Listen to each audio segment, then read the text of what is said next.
Assalamualaikum warahmatullahi wabarakatuh. Kembali lagi di channel Pranata Step Official. Jadi di videoku kali ini aku ingin membahas dan memberi cara untuk bangkit dari kegagalan.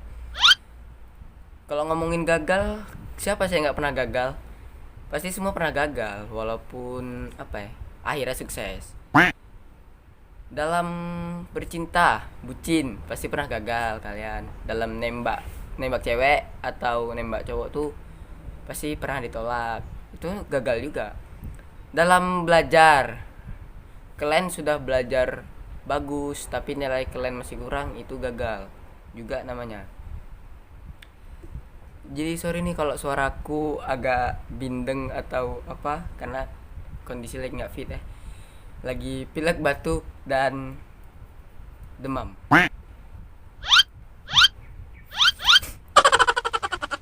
Jadi tanpa banyak basa-basi kita langsung ke caranya. Oke, let's go. Jadi di cara yang pertama itu adalah kalian harus belajar ikhlas. Kenapa harus belajar ikhlas? Karena susah untuk ikhlas gitu. Jadi kalian tuh harus melatih skill ikhlas. Karena ikhlas itu sangat butuh. Dengan ikhlas hati semakin lebih enteng menerima setiap kegagalan.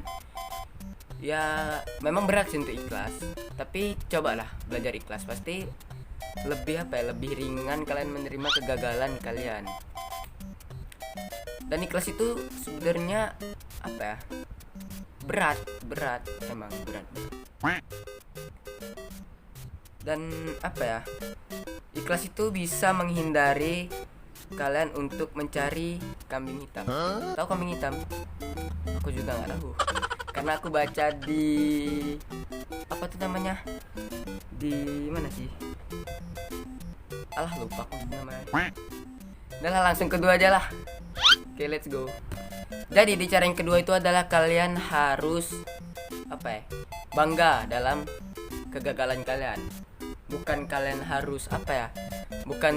harus mengulangi kegagalan yang sama, bukan gitu. Bangga dalam gagal itu kenapa? Karena orang yang sukses pun pasti pernah gagal juga. Dan kalian pun harus mengambil poin dari kegagalan kalian itu, dan kalian tuh harus memperbaiki diri. Jangan sampai gagal lagi. Oke, lanjut ke cara berikutnya. Let's go. Jadi di cara yang ini adalah kalian tuh harus ambil pelajaran berharga dari kegagalan. Kenapa? Setiap kali kalian gagal tuh pasti kalian sedih kan? Sedih itu wajar, tapi sedihnya itu jangan terlalu lebay gitu kan. Sampai sering tuh kalau ada orang yang gagal dalam bercinta tuh beset-beset tangan tuh fungsinya apa ya, nggak tahu lah. Beset-beset tangan sampai berdarah gitu, terus diumbar di sosmed, itu nggak ada gunanya sih.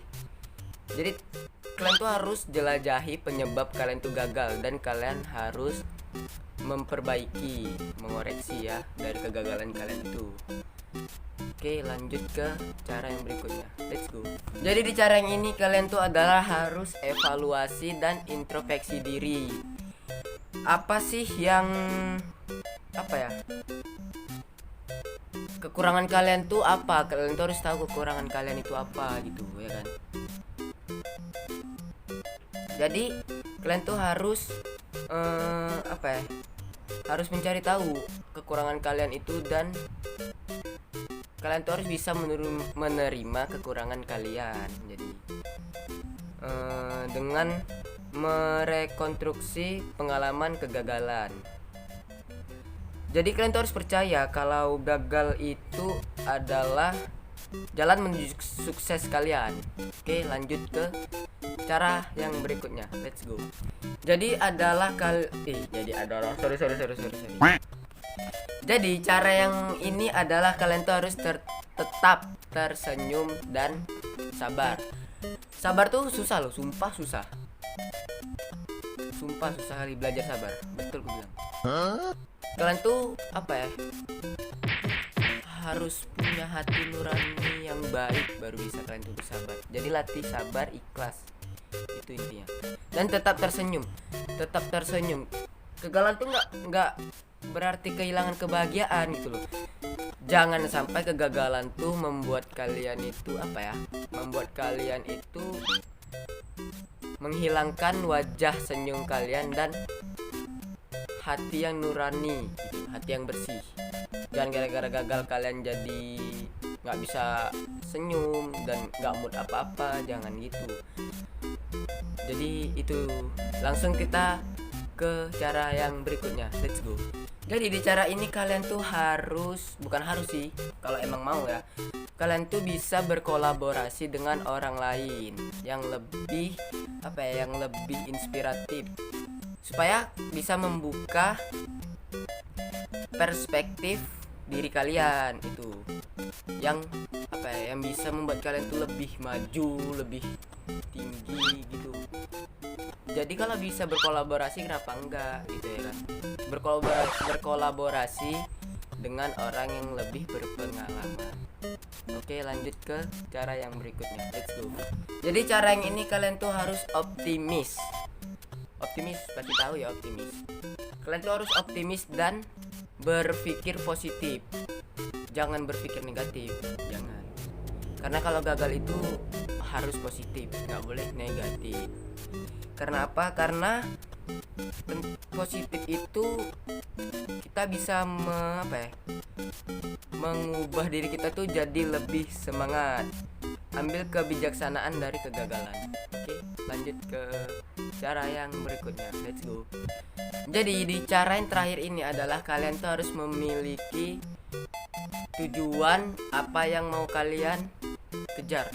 Jadi kalian tuh harus punya rencana kalian tuh harus ada dua. Maksudnya tuh kalian tuh harus merencanakan dua cara untuk mengejar tujuan kalian.